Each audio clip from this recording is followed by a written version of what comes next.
He created heaven and earth.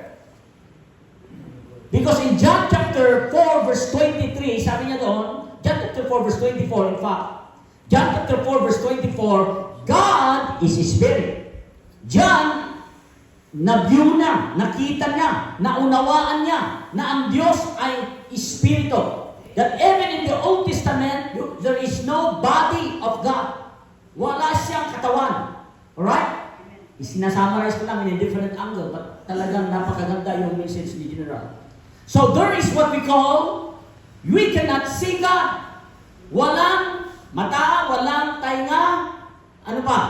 Walang pa, it's not physical. God is Spirit. That's why John said, God is Spirit, and you must worship Him in Spirit and in truth. Amen. That's why in the Old Testament, our Father in heaven, the God, the Father in creation. But when you talk about the Son, when you talk about Jesus Christ, alright? Jesus came into this world as a human being. That's why we can see the man, Jesus. He came, He took the form of man in order to die. That's why when we talk about the Son, He is the Son in redemption.